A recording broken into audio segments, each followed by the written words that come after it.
सरिता जी, राधे राधे महाराज जी, आपके चरणों में कोटि कोटि प्रणाम। महाराज जी, कामनाओं, इच्छाओं और लिप्साओं से कैसे मुक्ति प्राप्त करें? प्रयत्न करने पर भी नहीं जा रही। बिन संतोष न काम न साही, अछत काम सुख सपने नाही। जब तक संतोष नहीं आता तब तक ये कामनाएं सुरक्षित रहती हैं। जब तक कामनाएं सुरक्षित रहती हैं तब तक स्वप्न में भी सुख और शांति नहीं मिल सकती। तो संतोष कैसे आवे? जब बहुत बड़े धनी श्री भगवान से हमारा संबंध जो है वो जब हम मान लेते हैं कि भगवान मेरे, तो मुझे संतोष हो जाता है। भगवान के संबंध से ही संतोष आएगा और भगवान के भजन से ही संबंध पुष्ट होगा। जो है वही स्वीकृत हो जाएगा। हमारा भगवान से संबंध जन्म जन्मांतरों से है, हम उनके अंश है। ये सांसारिक संबंध तो अभी कुछ वर्षों का है, हम तो भगवान के हैं। तो जब भगवान से संबंध हो जाता है तो सारी कामनाएं या तो पूर्ण हो जाती हैं और या शांत हो जाती हैं। परम संतोष हृदय में हो जाता है। देखो, भगवान से जरा सा लगाव हुआ कि बड़े बड़े राजपाट वैभव छोड़ दिए लोगों ने। तो हम जो सुख चाहते हैं वो भगवान से संबंध रखने वाले छोड़ देते हैं। इसका मतलब बिना भगवान से संबंध स्वीकार किए इस माया की कामनाओं से हम निवृत्त नहीं हो सकते। और कामनाएं कभी पूर्ण नहीं हो सकती। एक कामना के बाद दूसरी कामना, एक दूसरी कामना के बाद तीसरी, ये चक्र चलता रहता है। तो हम भगवान का नाम जप करें, भगवान की महिमा सुने, लीला कथा सुने, भगवान को अपना माने। इन्हीं के बल से हमारी कामनाएं शांत हो जाएंगी। भगवान बड़े कृपालु हैं, भगवान सबके स्वामी हैं, भगवान सब कुछ हैं। उन्हीं की कृपा से हमारी कामनाएं शांत होंगी। तो भगवान की शरण में होकर भगवान का नाम जप करो। किसका प्रश्न है? समझ पाए आप? तभी सब कामनाएं और जितनी वासनाएं, लिप्साएं, ये सब शांत हो जाएं। जब हम नाम जप करते हैं तो हमारी छुपी हुई मन की वासनाएं बाहर निकलती हैं और भस्म हो जाती हैं। जब नाम जप करते हैं इतना आनंद आता है कि और कोई कामना ही नहीं रह जाती। इसलिए हम भगवान की शरण में होकर नाम जप करें तो सारी कामनाएं, वासनाएं, लिप्साएं सब शांत हो जाएंगी। चिंता न करो, चिंतन करो, भगवान का चिंतन करो। क्या जी, कजाकिस्तान से। राधे राधे महाराज जी। महाराज जी, मेरा प्रश्न है कि कैसे आत्मा की आवाज सुने और खुद पर आत्मविश्वास करें? असल बात, आत्मा की आवाज किसी और की आवाज थोड़ी है। आप आत्मा की आवाज सुने तो आत्मा और हो गई, आप और हो गए, ऐसी बात नहीं है। वो आपकी ही आवाज है, आप ही आत्मस्वरूप हैं। तो जब तक देह भाव रहता है तब तक मन की आवाज सुनी जाती है, अपनी आवाज नहीं। अपने हृदय से जो बात आती है, गलत है मत करो, तब धीरे से एक बार आती है, गलत है मत करो। बस हमको अनुसुनी जहाँ किए तो मन जोर पड़, करो करो, बड़ा सुख मिलेगा, आनंद मिलेगा, ऐसा वैसा प्रलोभन। तो हम मन की बात तब तक सुनते हैं जब तक देह भाव है, देह में अहंकार है, तब तक मन की बात सुनते हैं। और जब प्रभु में अहंकार समर्पित हो जाता है तो हम आत्मा की बात सुनते हैं। जो अंदर सदगुरु रूप से आत्मस्वरूप आवाज, उसी से तो महापुरुष बन जाते हैं।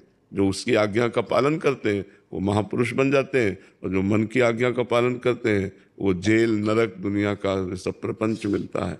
जितनी जेल भरी है ये सब मनमानी करने से ही भरी है। कानून के विरुद्ध, धर्म के विरुद्ध जो मन की सलाह है उसी को हम मान लेते हैं।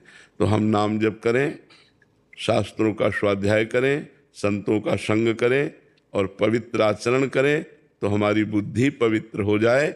जब पवित्र बुद्धि हो जाएगी तो वो आत्मा की आवाज़ सुनेगी। अभी अपवित्र बुद्धि है तो केवल मन की बात सुनती है, आत्मा की आवाज़ सुनकर भी अनसुनी कर देती है।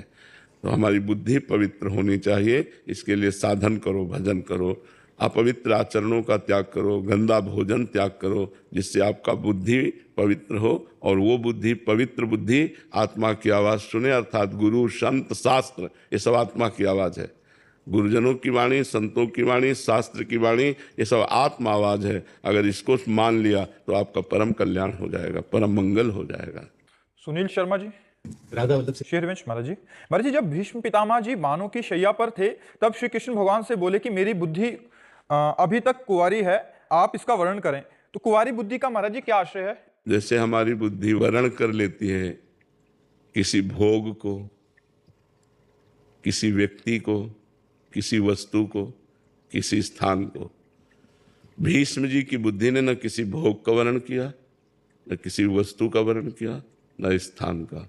जैसे हस्तिनापुर के चक्रवर्ती सम्राट पद के अधिकारी भीष्म जी थे, स्वतंत्र, निर्विरोध, लेकिन अपने पिता की सुख की कामना को पूर्ण करने के लिए सत्यवती जी को ये वचन दे करके लाए कि मैं कभी सिंहासन पर बैठूंगा ही नहीं, और बैठूंगा ही नहीं, जो बैठेगा उसकी रक्षा भी करूंगा। तो बोले आप सिंहासन पर नहीं बैठोगे तो आपके पुत्र बैठ जाएंगे। निषाद राज बोला। तो भीष्म जी ने कहा मैं संकल्प लेता हूं आजीवन ब्रह्मचारी रहूंगा। तो न पद, न कोई भोग, न कोई वस्तु, न कोई स्थान। कह रहे हे श्री कृष्ण, मेरी बुद्धि अब तक कुंवारी रही है, अब आप इसका वर्णन कर लीजिए। ऐसा कोई बिरला ही बोल सकता है, सबको बोलने का अधिकार नहीं, क्योंकि हमारी बुद्धि बेविचारणी है। नहीं, आज इसका वर्णन, कल उसका वर्णन, कल वो भोग, परसों वो भोग, नरसों वो व्यक्ति था, तो ये चल रहा है ना, ये बेविचारणी बुद्धि है। उनकी अव्यविचारणी ब्रह्मचारणी बुद्धि है। कभी किसी पद, कभी किसी भोग, कभी किसी सुख को स्वीकार ही नहीं किया। आजीवन परोपकार में पिता, सिंहासन, समाज, सबकी सेवा में व्यतीत कर दिया। वो महापुरुष कह रहे हैं कि आज तक मेरी बुद्धि कुंवारी रही, किसी का वर्णन नहीं किया। हे श्री कृष्ण, अब आप इसको स्वीकार कीजिए। समझ में आया बात जी? न्यायाधीश राजेंद्र कुमार वर्मा जी। राधे राधे महाराज जी। महाराज जी, क्या भगवान की प्राप्ति हेतु केवल नाम जप ही या जप तप ही एकमात्र मार्ग है? बिल्कुल बिल्कुल। कलयुग केवल नाम धारा, सुमिर सुमिर नरुतर पारा। कृतयुगम ध्यायते विष्णु, त्रेतायाम यजते मखई, द्वापरई परिचर्यायाम कलो तद्धर कीर्तनाथ। सतयुग में भगवान को ध्यान के द्वारा प्राप्त किया जाता था, ध्यान योग के द्वारा। त्रेता में भगवान को यज्ञ प्रधान साधनाओं के द्वारा प्राप्त किया जाता था। द्वापर में पूजा प्रधान, और कलयुग में नाम प्रधान। युग धर्म का प्रभाव है ना। अब जैसे आप यज्ञ करना चाहें तो यज्ञ में कुंतलों घी लगता है। अब बोलो शुद्ध घी कुंतलों कहाँ आएगा? पहले यज्ञ को नष्ट करने के लिए राक्षस चर्बी आदि, मांस आदि अभक्ष पदार्थ फेंक देते थे यज्ञ कुंड में, तो यज्ञ नष्ट हो जाता था। अब चर्बी का ही घी बनता है तो यज्ञ कैसे होगा? नहीं, आप विचार करके देखो। और दूसरी बात, जौ धान्य आदि जो यज्ञ में लगते हैं वो परम पवित्र होने चाहिए। अब केमिकल और खाद डाल करके तो पैदा किया जा रहा है जौ धान गेहूं आदि, तो वो सब यज्ञ लायक नहीं रह गया। और तीसरी बात, त्रिकाल संध्या करने वाले विद्वान ब्राह्मण, पवित्र ब्रह्म ऋषि होंगे, अब बहुत त्रिकाल संध्या करने वाले होंगे, भारत भूमि है, बहुत कम ऐसे हैं जो त्रिकाल संध्या करते हो। नहीं, प्रायः संध्या वंदन सब भूल गए लोग। 9 बजे तक सो के उठते हैं तो संध्या क्या करेंगे? संध्या करने के लिए तो 4 बजे उठना पड़ेगा सुबह, शौच स्नान करके, व्यायाम करके, प्राणायाम करके, सूर्य अर्घ देकर, गायत्री जपते हुए। तो वो शाम टाइम लोग, अब तो बहुत ही धर्म का लोप सा हो रहा है। मातृ देवो भव, पितृ देवो भव, अतिथि देवो भव, ये सब शास्त्रों में लिखा रह गया। माता पिता से असभ्य व्यवहार करते हैं, अतिथि का आदर नहीं करते हैं। तो कलयुग में केवल भगवान का नाम ही रह गया। ध्यान आंख मूंदो तो अंधेरा दिखाई देता है। यज्ञ लायक नहीं रह गए, क्योंकि वो सब सामग्री सब, अच्छा मान लो 50 ग्राम अशुद्ध घी आ गया तो यज्ञ भ्रष्ट हो गई, यज्ञ पूर्ण नहीं हो गया। वो तो ऐसे जरा सब डालते थे राक्षस लोग आकर के, जैसे विश्वामित्र जी यज्ञ करते थे, तो यज्ञ कुंड में जरा सा पवित्र वस्तु डाल दिया, वो यज्ञ भ्रष्ट हो गई।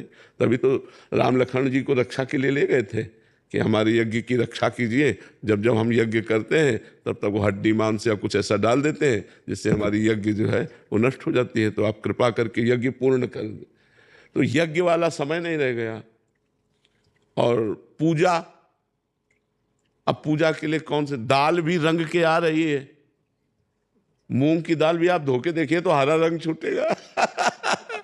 मतलब कोई फल ऐसा नहीं जो केमिकल से पोषित ना हो रहा हो, केमिकल से पोषित। तो पूजा का भी डामाडोल है, पूजा से भी भगवत प्राप्ति। अब एक रह गया जो निर्विकार है और निर्विकार कर देगा, राधा राधा, राम राम, कृष्ण कृष्ण, हरि हरि। इसमें न पैसा लगता है और न मिलावट है, परम शुद्ध सच्चिदानंद भगवान का नाम। और ये नहीं कि केवल कलयुग में ही, चहुजुग चहुश्रुति नाम प्रभाव। चहुजुग चहुश्रुति, चारों वेदों में और चारों युगों में चहुजुग चहुश्रुति नाम प्रभाव, लोकहु वेद न अनुपाओ। लोक और वेद में और उपाय नहीं, सबसे श्रेष्ठ भगवत प्राप्ति का उपाय भगवत नाम है। आप समझ पाए?